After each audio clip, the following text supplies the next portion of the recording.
Hello and welcome to today's Magnetic Muse episode. I'm your host, Jessica Ann, and I'm joined by co host Sunshine. If you've been following, you will know that over the last two episodes, we've been talking about sexual sovereignty.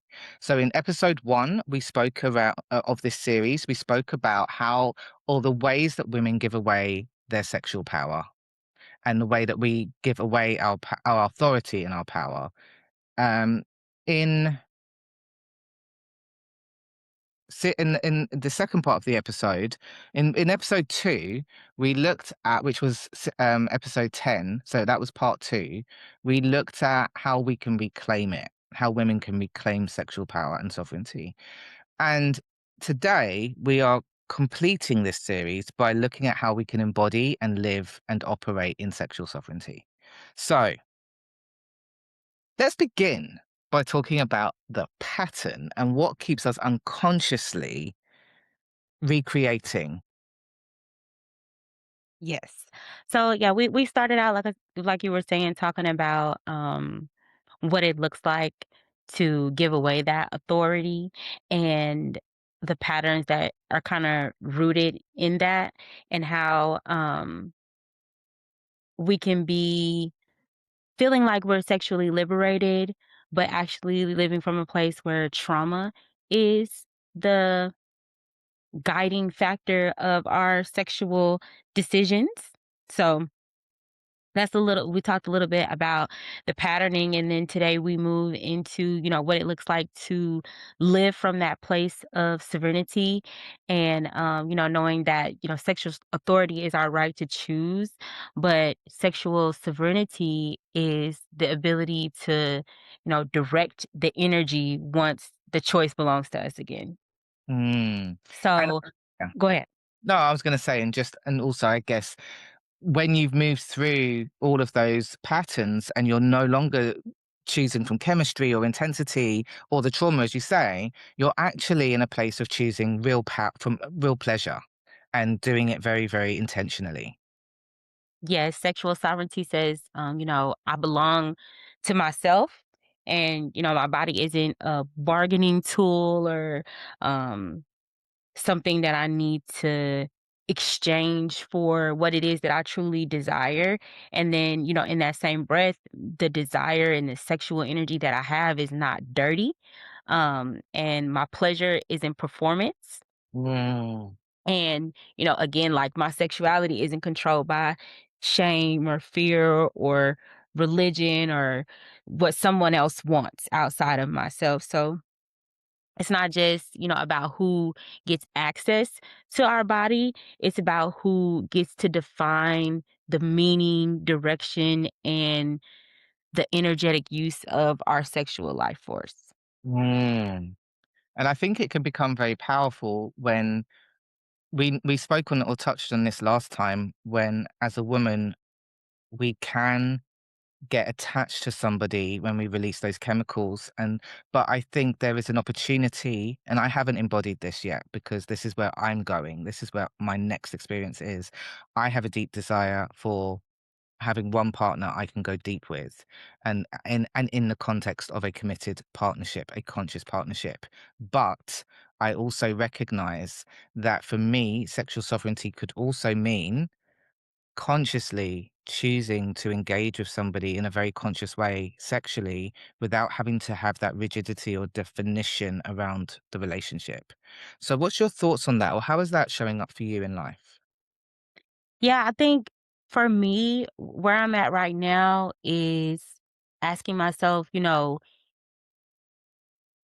are the interactions that I'm having with my partners something that is expanding me, or is it draining my life force? You Mm, know? I think sometimes we like really mystify this idea of tantric sex and, all of the, warm fuzzies and things like that. I mean, but for me, a lot of times the intention that I'm setting when I'm going into those encounters is, let this be a healing experience for us. Let it bring evolution and expansion. And, I'm thinking about, wealth and health and trips all over the country, and, like, that's what's on my mind, But a lot of times, I'll wake up the next day to being triggered by this person, you know what I'm saying? But I'm learning to notice that as the gift, because if I'm asking for healing and evolution and expansion, I need to know where the healing and evolution and expansion can take place. And a lot of times, that's still being communicated to me through my triggers. Of And course. so, like I recently had an experience where I was having a conversation the next day, and I just felt this heat in my chest, in my jaw area, like under my ears, like this burning, sensation that I get when I'm uncomfortable with something. And normally I would like spin out or, start messaging and over explaining and trying to like argue my point. And, with this particular connection, the trigger point is being prioritized. Like I have this obsession with I need to be prioritized. And I had, really been taking it out on this person in this relationship. And it's so funny because this week I noticed that he has a fifth line. And we were having that conversation about how fifth lines kind of encounter people wanting them to save them and resolve their issues and fix things and all of those things or whatever. And so it's like we had this beautiful intimate experience, and then the next day I'm triggered and I feel this burning sensation. And for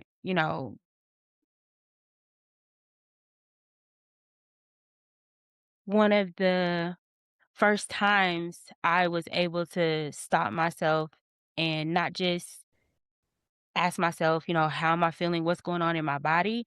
But once I noticed that, I was able to like affirm myself. I placed my hand, on my chest, and I was like, you're worthy of being chose. There's no need to be ashamed of this need, and so on and so forth. And I felt tears come up.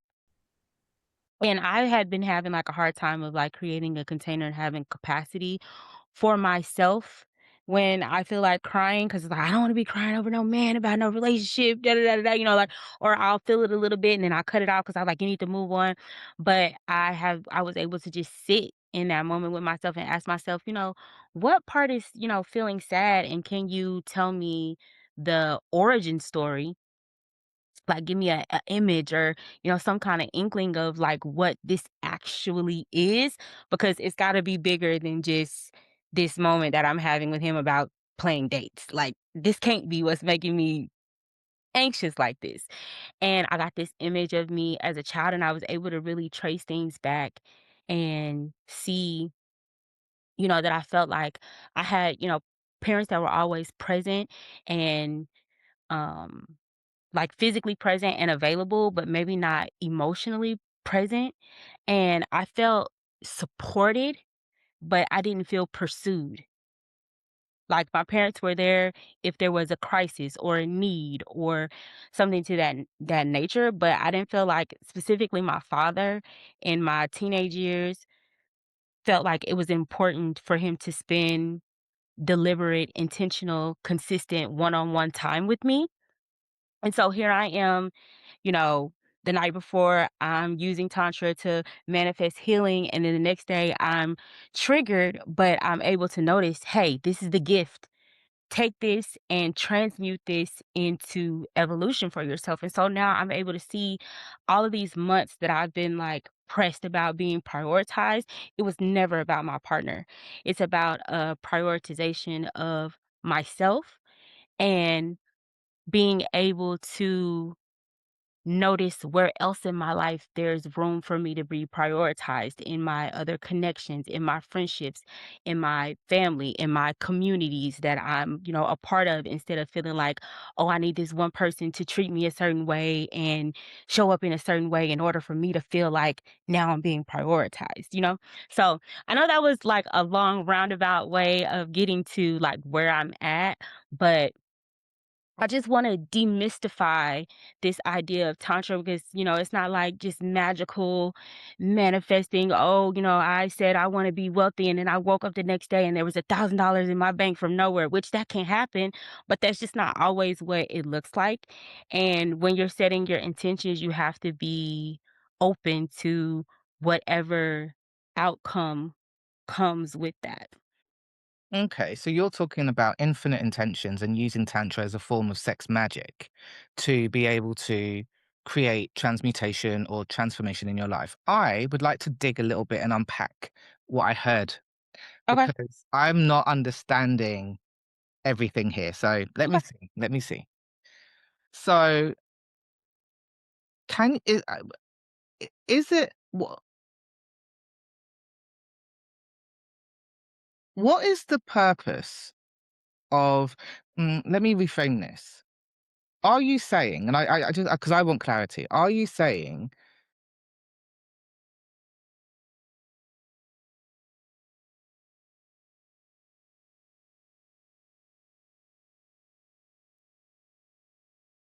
I heard you say that you went through a journey of working with your inner parts and yourself to reclaim that need to be externally validated or pursued or chosen so that your energy could shift without having to force that control and that need onto that person. That's what I heard. But I also, there was a part of me that also felt really uncomfortable because what I felt uncomfortable about was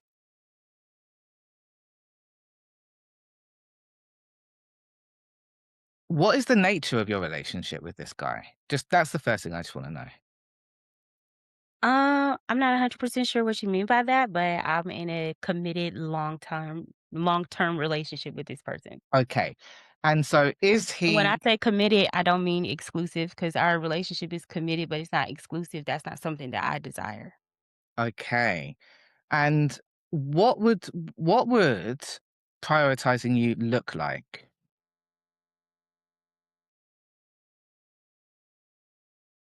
So in this specific instance, what it would look like to me is more intentionality around planning dates and coming together outside of, convenience or, just cuddle sessions, even if it's because it's not always sex, it's just sometimes just like presence with one another or whatever, but it's usually like overnight because of, shifts and scheduling and things like that or whatever. But just more intentionality around quality time together. Mm. And so there's so many things going through my mind. So partly, do you? So but let's put. I'm going to chunk this down, and even if we don't put this on air, I don't mind because I need to. I need to go through this. And if we do, it's a great session anyway. It's a Yeah, great I've literally been excited about sharing this the whole time. So when you came off with that question, I was like, yes, I get to share. yeah. Right. So you have a setup. You're not exclusive because you've chosen not to, but you want him to initiate and lead from that position. Do you think that the work you've done internally is going to shift that external because you're not controlling or putting expectation onto him? Firstly, let's start with that. Well, yeah, in real time it did because I was able to, instead of coming to him as the wounded child, like I had been doing before, saying, "Oh, you need to prioritize me. I don't feel like, you're showing up the way yada yada yada that I want you to or whatever." I was able to say, "Hey, I want some clarity. Like, are you as interested in having this intentional time as I am? Because this is a need that I have. And I'm wondering if you have the capacity to meet that need, or I need to be looking elsewhere, as opposed to the protesting and begging that I would normally do, in other spaces or, Mhm. in previous conversations that we had. Because it's not like he's never prioritized me. We never go on any dates or anything like that. For me, it's more about like frequency. And I want it to be consistent and like, um, even if it's like just from the concept of like having a set date night, like I want something concrete like that. And so but that's something that you have to express as a need, not something that you just need your partner to magically know about you. And saying over and over again, "You're not prioritizing me," doesn't really tell them what the prioritization looks like and how they can show up for you differently. And so now that I've communicated that, he's like, "Okay, well, I have a plan. I'm gonna do that so that I can be more attentive to this need that you presented to me." Perfect. So now we've actually clarified and really got to the clarity here. So what this is really about, this is about how as a feminine woman in her power, in her magnetism, is able to communicate a need and a boundary. It doesn't have to be like, I love that phrase. I don't know who said it, but your boundary need not be an electric fence that keeps people out, but shows you that, I'm here to be treated. This, I can't remember the actual phrase, but it announces who you are without this anger around it. So, Yes. and I will be treated accordingly, right? So, what this is really about, this is about a woman who is in her feminine power and in her sovereignty, and this is a true magnetic muse moment because this is what a magnetic muse woman does. She is able to look within and separate the woundedness from the need, and go through her own internal experience. And from that space of clarity and peace and frequency on a nervous system level, you can then communicate clearly, and then the masculine is able to respond and show up. And he said, I've got a plan. So this is what I'm seeing is healthy polarity. So this is, I think, really the crux of this conversation. So it's not that women um, look within alone and then, because this is what I thought I was hearing, right? Hear what I thought. Yeah. I thought, and what I misinterpreted was, No, I just hadn't finished the okay. story, the piece that you were but I don't mean to cut you off. No, no, It's no, 'cause, it's fine. like, I love I it. know what you're about to say, but I want you to still say it. Because what I thought you were saying was, I need to sort of dim my own need because I'm in my journey of transmutation. And it's not that you wouldn't, that like as some sort of distorted form of self-empowerment. That's what I was here, like how I was getting. Yeah. So that is clear. That is not that. It's a very powerful form of actually um integrating shadow and allowing then for healthy communication in order to create an outcome and in polarity. Yeah. Yes. And Okay. what you're describing is actually what came first, like, that was a different phase that I was in of, like, knowing that, "Hey, this is coming from some kind of wounding, and I need to address it." And so what I would do is try to just address it fully internally and never talk to the other person about what was going on with me, what I experienced, what triggered me, what I want, what I need, how I feel, because I'm like, "Oh, I need to handle this all myself. This has nothing to do with him. I'm the wounded, broken person, da da da da da." And now I'm in a space where I can say, "Hey, no, um, my needs are valid." And they're important. It's okay for me to have needs. And yes, I want to be internally resourced as much as possible, but there are still external, like needs that we have and things that need to come from outside of us to us from like a interpersonal standpoint. And it's okay for me to ask for what it is that I need. And it's also okay for the person not to be able to meet my needs. But it's important that I communicate those needs and be flexible about how those needs are met instead of just assuming, oh, I'm going to make an internal shift in myself and then everything is going to magically change outside of me, which there's an element of truth to that. But there's still the grown up responsibility of communicating what your needs are and talking to your partner about what you're working through, because just as much as I was, triggered by the conversation that we have, he is working through his own attachment wounding as well. And me bringing up what it is that I need Mm. gave him an opportunity to elevate and rise in the way that he thinks and behaves and moves and like really be like, okay, like this is a problem. I need to come up with some type of strategy to move forward in this connection where otherwise he wouldn't have been able to do that if I hadn't made my claim. And this is again, and because there's two things I want to now point out to the listener and give a comparison. This is an example of a conscious partnership. This is an example of a compatible conscious partnership. They have a clear arrangement. It's not about exclusivity, but we have consciously chosen to to share each other in this way. Great. He's also working on his attachment. He's fluent in a language and he does the actual work. So when there's a need is expressed, change happens. This is an example of a healthy masculine man. My example, and this is what and the third thing I wanted to say is that this is an example of where someone, the king in him can rise. So you're creating that space as a powerful feminine woman in her power. This is what feminine energy is. This is what inspiring devotion is, and you're able to speak to the king in him, and he's able to rise. Now, with me and my ghost of lovers past, the difference was I expressed my needs and he couldn't meet them. And instead of walking away the first time and accepting that, that's where my wounding came in because I then negotiated. We spoke about that in the first episode, where what happens is if you're leading not from your sovereignty, when you set that first boundary or that need and it's not met, you're training someone how to teach you and how much you will tolerate. And actually what happened was I got less and less and less from him because what I was tolerating, he he rather than rising, he showed me through his actions so clearly that he didn't have the capacity and he wasn't willing to meet my needs. He wanted the physical and he was great at the physical, but everything else he could not.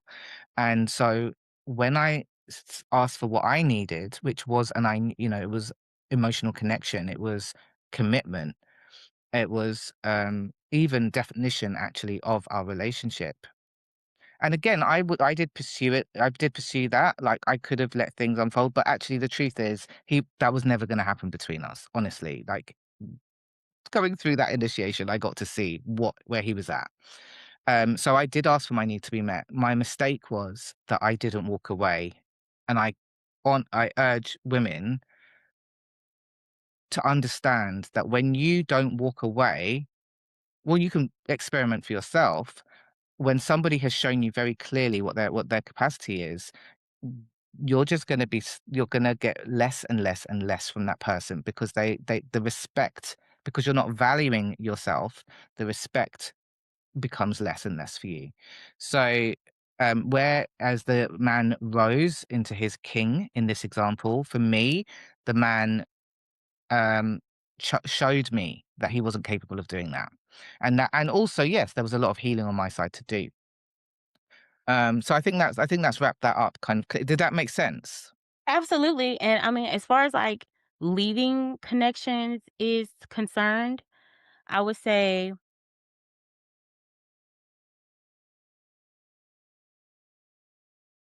yes, if the connection isn't honoring you and you feel led to leave, that is an honorable, choice to make, and, um, there's also value in what I would call writing out the desire cycle.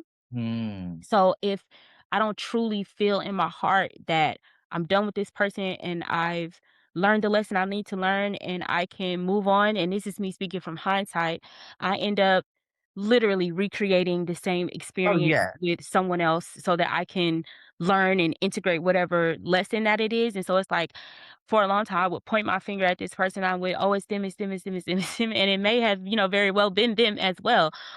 But at the same time, if I don't address the parts of it that are me, I'm just gonna recreate that so I could walk away from the relationship all I Oh want yeah. to. My cells, my aura is gonna like, let's set this up again so that you can learn this lesson. And like what you were saying about like him getting worse and worse and worse, like that, mirrors for me like all of my lessons in my life where if I'm not learning the lesson, it intensifies and intensifies and and it'll go as high as it needs to go in order for me to go ahead and learn whatever it is that I need to learn. So like that is so, just valid everything that you described about like, hey, it's just gonna keep getting worse. Yeah, and I love that what you said because I think that was because there were so many times at the start that I literally wanted to walk away from the beginning, but I also knew that this was an initiation that I had to see through, and it was beautiful for me because I actually I completely went deep and reconfigured so many patterns that I was not aware of that this mirror presented to me. And I knew that if I'd walked away, I wouldn't have the cycle, the karmic cycle wouldn't have, the lessons wouldn't have been won. And he was he brought me deep into 59, my deep fear of intimacy, my deep fear of being Mhm. seen, my deep fear of actually having an intimate partnership. Like that, where all the patterns that were around all of that, that book got shot. Like one of my avoidant patterns in the past was actually staying in dynamics that were never going to fulfill my need because I didn't feel that I could experience that. So by that was one of them. Like there was so many, which is why I created Rewire Your Desire. But if anyone's still interested in Rewire, it's there. But I'm not pushing that right now. um, but that was the work, and uh, I forgot what I was going to say. But yeah, I knew that had I walked away, I wouldn't have ended the cycle. The cycle wouldn't have ended. And I also knew it was a preparation. Like I had very clear higher self guidance that like my psychic ability is very clear. I have 5710. So that channel is my only channel and I have very strong direct internal guidance and intuition. So I knew what was going on as well. So that was that. I wanted to say something else, but it's gone out of my head as well. But it doesn't matter. Maybe it will come back. So let's go into desire. Yeah. As like a raw creative energy because as you were talking, I think that it goes perfectly along with this idea that, you know, um attraction and like that hunger and longing and arousal and like the craving that you can have for a connection or something that you're fantasizing about. I think a lot of times we're taught to think of those things as things that we need to resist or that are bad or that are like low or shameful. But really what it is just like dense life force energy. Like and when I say dense, I mean I don't mean like low. I mean like concentrated, like a seed, right? Like this is a small seed when you feel that inkling of attraction or desire, and then you get to decide what comes from that. Like does it stay as a seed and you just use it for pleasure and then you move on from it, or is it something that you plant and grow into fruit for your life with intentional pursuit of having that desire fulfilled? It's so funny that you mention this. So this light gets on my nerves with that red skin. I don't know. It's not red anymore, is it? I don't know. Um, I was doing my training the other morning. I've got 30. Where's your 30? Do I have 30? Do you have 30? I thought you did. Okay. So I've No, I got have 33. okay. Okay, sorry about that. I've got Gene Key 30, not in my map, but in my human design chart. It's in my moon. So this desire, this experience of Oh, desire. I do have 30. It's You do? unconscious. Mhm. Right, I thought you did. Yeah, I thought you did. Mm. Yeah. Um, It's my 3 line.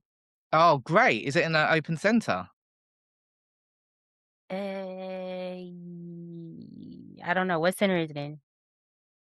Um 30 at the top of my head. Bear with me. Oh, it's in the emotional, and yes, it's open. Okay, so that is one of your Well, it's undefined. yeah, undefined, yeah. Yeah. So it's white.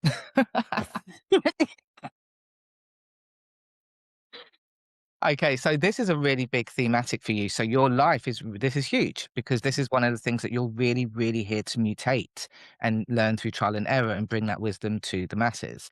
For me, it's in I can't remember what line it is, but it's in my moon, and this energy has caused me in my like how is it played out for me is I get into extremes. So I can go into extreme passion and zest like, this could be in business, this could be in teaching, like, that, that energy can be very, very, like, beautiful in that way, and, like, but it can also be obsessive as well, Mhm. and dark. But I say all of this to say the other day I did my workout, it was 2 mornings ago, and a moth flew in, and it flew to the light. It flew from outside of the window into the light of the room. And it's like 4 in the morning, so it's beautiful energy. And it was a beautiful moth. It was just red. It was all red. And it made me think about desire. And I'll tell you why. Mhm. Because to me, when we there's two stories like you could think of, right? A moth who sees the flame from outside and is like trying to get in. And it's trying to get in, but it can't. It can't get to the light. And that is when desire is, I want that man. I want love. I want money. I want sales. You're separated from the desire. You're in separation. That Mhm. wanting brings you out. I was thinking about it from the perspective of the law of assumption. But then, like when I saw the moth and it was outside, God, I need to get in. I need to get in. Longing, separation. I'm not in the flame. And then it came in through the window and it got to the light. And it was like, I'm going to give myself. Oh, did you see the? Oh, thank you for the cinematics. I'm going to give myself and surrender myself to the fire and the flame. And I'm going to become one with it. And to me, that was a brilliant analogy for desire. But wait, it gets fucking better. Like this is coming through me at that time. I then go into my dream arc because anytime I see an animal guide, I get an insight that I need to go to the dream arc, which is a gene keys program where each Okay. gene key is connected to a specific animal guide. And my journey's been very shamanic. And my journey, I've got 51 is my material way. It's also my purpose. But when I've always had connection to animals. So when I was a teacher, wolf, like for years, wolf season was my hashtag, and I was the wolf. I was literally and, I loved wolves. I could talk about why they were very, very and I didn't know I even had wolf everything around me was wolves, because it was about leading. It was about intuition. It was about knowing what's right for your pack, your team, and also being able to walk alone. And so there was a lot of energy that was like I walked with wolf spirit.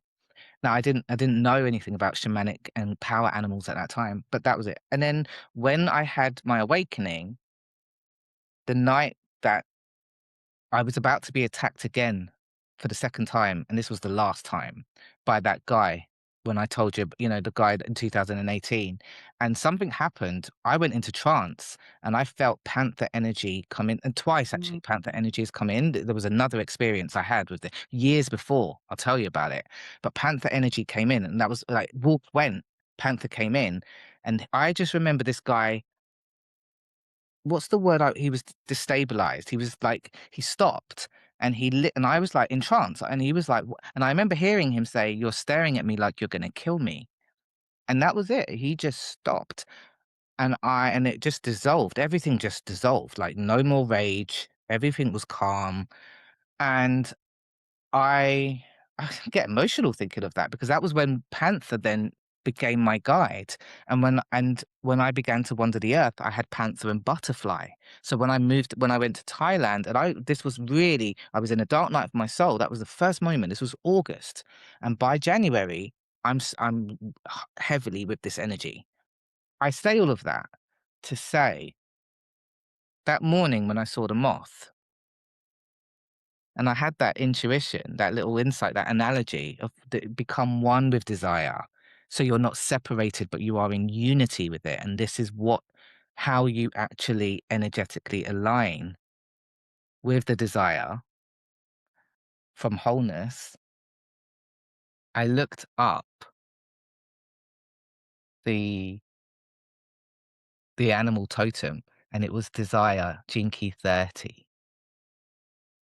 And let me just read it because I think it's fair to read it to our beautiful listeners now. So, Yes. because it was like, how aligned is this? And now we're talking about it again. Do you see the It's the synchronicity that I'm talking about here as well. So, drive. I'm just going to my drive. Moth, and I've got a photo of the moth, moth 30. So I am Moth. I come to teach you a specific lesson around embracing discomfort. And notice, Mm, last few weeks, my theme has been divine discomfort. Also, notice my intention has been, and especially in the mastermind, every day I'm posing the question in the group chat, where am I moving from comfort to growth? So the big theme is also breaking out of comfort zones, having fear goals, meeting them, becoming one with them, so that you can transmute and move quickly. Um, so on the spiritual path, a certain amount of discomfort is required. In your world, you are so used to following and fulfilling your desires and comforts that sometimes you can lose your edge and fall away into distraction or even oblivion. I am a changer. For the next few months, therefore, follow my teaching. Sometimes rise early, I do that anyway, or even in the middle of the night. Push yourself to be awake when your body wishes to sleep. Experiment with fasting, not in an extreme way, but just skipping meals for the occasional day. Plunge your body into cold water or go outside in a rainstorm. Do not be foolhardy and extremist. That's my big, big thing. That's the balance. And all over my chart is balance. Just stretch the edges of your need for comfort. Many realizations will come to you. As for desire, embrace it, but without the need to act on it. Again, watch what happens when you yield to desire and watch what happens when you resist it. Neither path will lead you to freedom, but understanding your desires deeply can lead to freedom. Then you are not a victim of desire, but are free to follow it or not, just as your spirit dictates, which is again this sovereignty, this authority. Desires exist on many levels: physical needs, emotional cravings, and mental addictions. Take courage and explore the field of your desires. Learn from them. See which desires are part of the pure life force mm. and which are inherited aberrations or means to distract ourselves from our own suffering. Yeah, which is exactly what you were talking about in that context. You will need deep self compassion for this work. You will also need not to be too tight, but to maintain a sense of perspective and even humor in your own human foolishness.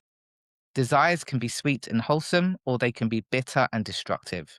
My teaching is to learn deeply from them all, and one day see how they all emerge from a single source. The flame to which your desires are drawn. And it came just at that moment. This flame is your own source, law of Mhm, assumption, the source within you. It is self fulfilling, ever abundant, transcendent, and loving. The journey through desire can be rough, rocky, exhilarating, grief filled, and ecstatic. It is a journey of extremes. Yes, yes, yes. Give yourself to this journey and use it to learn, grow, and mature into a well rounded, wise, and compassionate human being. We moths are not afraid of our desires, for we know that each flame affords us the possibility of surrender and mm. rebirth. Drink deeply from the flame of desire and let it clean your soul until you shine out with your own transcendence. So, let's go further into this with what we planned. That couldn't have been any more perfect. Right. See, this is the beauty of synchronicity and really being tuned in to the non-physical realm and how you're being guided. Oh, I had such an amazing dream last night as well. So you said here a couple of things. So desire without presence becomes compulsion. Yeah. Desire without clarity becomes attachment. Where do you want to go with this right now in this conversation? Um, we can just talk a little bit for a second about the shift from approaching intimacy or pleasure from an intention of release as opposed to approaching it and giving it direction. So, I know for the majority of my life, if I was going to be intimate with somebody, it was my main thing was just like I just want to be pleasured. I just want to be connected to this, person in this moment, even if it wasn't about like physical pleasure, just the emotional pleasure of being, close and intimate with someone was like I was going after it like a craving, like something like you were saying that's outside of myself, as opposed to approaching it like, hey, I want to take this beautiful energy that's within me and bring it into my material world in an intentional way of like, yes, I want to have full pleasure and I want it to be mind blowing, but not just that. I want it to be evidenced in my life in some type of way. And so again, just that intention setting aspect of it of like, am I really approaching this, just to get that release that you get when you know, climax, or is this a doorway into deeper embodiment of the things that I truly desire, on a grander scale? Because yes, I want pleasure or desire pleasure, but it's so much more than just that I'm approaching, the encounters with. Yes. Okay, let's move on. We're going to move on to our final question uh, of today. And it's, how does desire become devotion, clarity, and embodied change?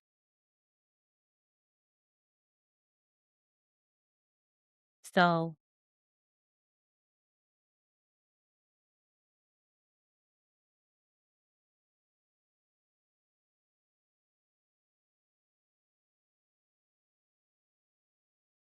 consistency creates the devotion, right? When we're able to consciously approach our connections on a consistent basis, that's how we can invite that energy of devotion. Because what happens when we're in partnership and we're unconscious, it's very easy to waver. And, "Oh, I wanna be in this connection. Oh, I don't wanna be in this connection. Oh, I wanna be attached to this person. Oh, I don't wanna have anything to do with him," because we never had a solid foundation upon which we mutually agreed that we were gonna devote ourselves to this connection to begin Mm. with. So to me, that's where the devotion comes in. Um, Clarity comes in for me, um, through curiosity a lot of times. Like, when desire arises, instead of just acting, take a step back, get in like a sacred pause, and dig deep within yourself and figure out, what is this desire really asking of me? What is this desire here for? Get curious about it and allow it to lend you the information that you need in order to transmute it into some higher form of energy, or you know, something bigger than just a pleasurable moment. Mm. And what was the last one?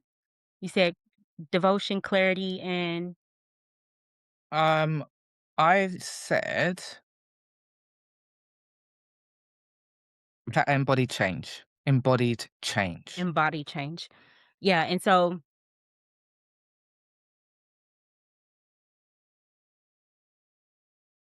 my embodied change came through the identity shift that's attached to this, because instead of being the woman who uses her body as a bargaining chip, like, in that way of, like, I use my body to get what I want, like, I don't know, what's that, use what you got to get what you want, kinda, phrasing or whatever. It's like, I'm definitely, even in tantra, still using what I have to get what I want, but it's not me taking my body and saying, "Oh, I'm gonna sleep with this person in exchange for a connection," Mm. or this, that, and whatever. It's me saying, "Hey, I'm gonna take this divine sacred energy that's burning within me, and I'm gonna use it to intentionally create what it is that I truly desire and will lead to my ultimate fulfillment." I love that. I really do. And I really am excited about developing my understanding of tantra and my sexual awakening that's on its way, because honestly, my soul is like, this is the thing right now. I'm so excited for that. There is a bit we had planned about a Yeah. core teaching. Do you want to go through? Are you ready for to go through that? I feel like that we've covered quite a lot of it. I don't know if there's anything that's standing out, that you are wanting to touch specifically. I think maybe one important thing is we talked a lot about how this shows up in partnership and what this looks like in partnership, but this is a practice that started for me as a solo thing. I was Mhm. practicing tantra alone before I ever tried to bring anybody else into the Yeah. situation, because self-pleasure can also be a space of, like, sovereignty, and that for me, like, that's so important, and, Yes. when I'm approaching even with myself, still setting that intention, like, this is not just me trying to get off and, get this Mhm. off so I can move on to the next thing. This is me creating, a birthing space for the things that I Mhm. wanna bring into this material world. I like what you were saying about, desire and the moth and the flame and wanting. I had someone explain to me that you can't want something and have it at the same time. Like, either you That's it in believe a that nutshell. you're the woman that has it, or you are in wanting for it or whatever. So being able to approach sex with myself as, hey, I have all of this raw energy inside of me, Yes. and I can take this and this moment of pleasure and I can turn this into whatever I want. That's like the most powerful experience and like what true sexual liberation felt like for me when I start to see, those results of like, hey, this is what I asked for. And even having like a specific mantra that I say or think, hold the intention of whenever I'm climaxing has been just a wondrous thing for me. My personal one is I'm in a timeline of my highest good, my deepest desires, and my ultimate fulfillment. And I love that because it's so open to Mm. whatever that outcome looks like. It's not me saying, oh, it's got to look like this. I have to have this specific thing.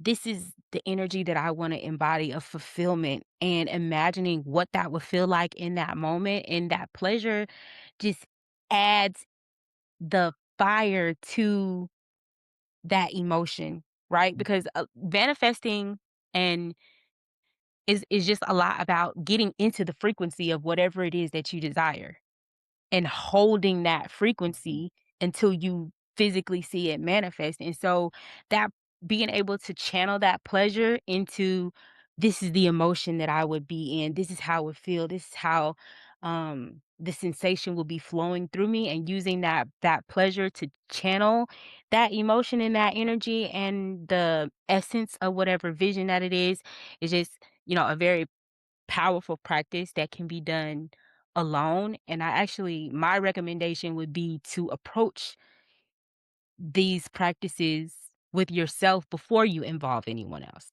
Yes. I'm so glad you mentioned that, because a few 10 minutes ago or so, my brain wanted to talk about self pleasure and the importance of self pleasure. But you've covered everything that, and great. And I love that. And yeah, how, again, if you're, remember the other day when I did my ID shift and I did that belief coding on myself and it was Mhm. around the chosen woman. One of the ways that I like to embody the woman who is chosen is by indulging in really intentional and deep self pleasure, because that is part of what how I use my life force intentionally to give that energy and that give that to myself, and that radiates outward. So it's that thing again of living, like, just because I'm not with somebody in partnership doesn't mean I don't get to choose myself in that sense and experience deep waves and pulses of pleasure, even if I'm giving it to myself. And by doing that, actually embodying because my nervous system feels chosen because I'm giving myself, I'm receiving. I think it's about receiving. Mhm. But you've really covered it, and I love that. So, um, there is something here that you've written as well that I really love. Like you've written here, the goal is not to escape desire. The goal is to mature the desire. And mature desire doesn't not just consume, it creates, which is what you've covered. Mature pleasure does not just release, it reveals. Mature sexuality does not disconnect you from your life, it brings you deeper into alignment with it, which is why I Mhm. think pleasure practice is a business strategy and a life strategy as well. So the body is the altar, desire is the fire, breath is the bridge, intention is the direction, and devotion is the transmutation. Action is how it becomes real. So that, Ooh, I'm glad you said that yeah. because that's, like, the most important part of this whole episode, and I was about to forget it. Because we talk a lot of times when you hear people talk about tantra, they talk about what happens in the bedroom, and then that's kind of it. But that 1% action, as Jessica always calls it, is so important to any type of manifestation. Like, agree with yourself or with your partner what you're going to do almost to evidence it to yourself, to give yourself evidence. Like, what action am I going to take to show myself that this is already done, that this is Mm. already my new reality, that I'm, embodying whatever this thing that I desired was? Like, what action do you take when you leave out of that space? Because skipping that step can mess up the whole magic, because it's Yeah. you have to take some type of aligned action with intention that aligns with whatever your intention was when were participating in the act. And just to clarify as well, so like the 1% action is not always an aligned action, but it's in it, but it is towards the outcome that you want. So just to clarify, so when we say 1% action, that's really to satisfy your saboteur or your logician and to start to create evidence. So the aligned action is when you've taken the action, it's when you receive that specific thing. So for me, it was like, let me give a practical example of recently. So I guess the action was to invite really powerful leaders into the Sovereign CEO podcast to do a series on the energetic identities that allow us to create wealth and aligned business. And I took that one action by reaching out and asking someone. And from there, the aligned actions that flew in was this.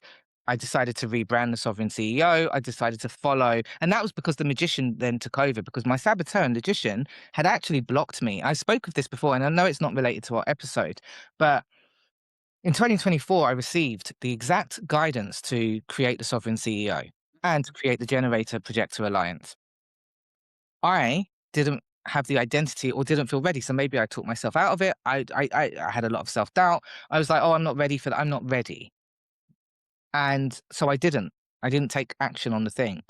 But as soon as and I went through a big identity shift and set of standards, and I've evolved into the woman who can actually build the actual vision, and feel deeply, deeply ready and congruent with what I'm doing, I just made that quick decision and I took action and I opened the Sovereign CEO and all the alignments started happening.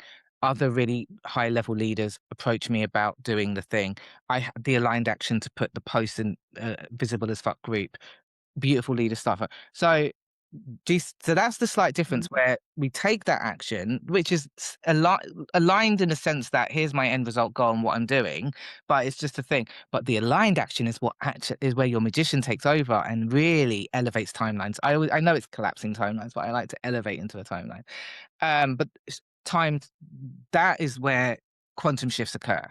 So just to add that in as just a clarity there as well, I because love that. people can take lots of fucking action, but it's not Mhm. actually going to collapse anything or create things rapid quantum shifts. It's just going to be you being busy and willful and forcing. And I guess when you find yourself doing loads of action, like I was doing with the Divine Femme, I was producing a lot of that content, and but it wasn't time, and I didn't recognize that the time for that wasn't now. What was now was the sovereignty, and I actually had 2 things. As a projector, I was invited twice into the sovereign CEO realm, one through that client back in, thing, and one through an old client coming towards me about branding, positioning, one with Silicon Valley, and Gene Keys and alignment and founders, and it was like, and I kept having, like, my speak, like, the tremor of truth was, "This is the way. This is your invitation. This is the way. That's the aligned path for you right now." But I was like, "Oh, no, no," 'cause I've downloaded this thing, but now I know this is now. This is the body of work that's leading to the next. So the 54, I know this is getting a little bit unclear, but the 54 energy knows it receives and then it seeds and takes and starts the preparation.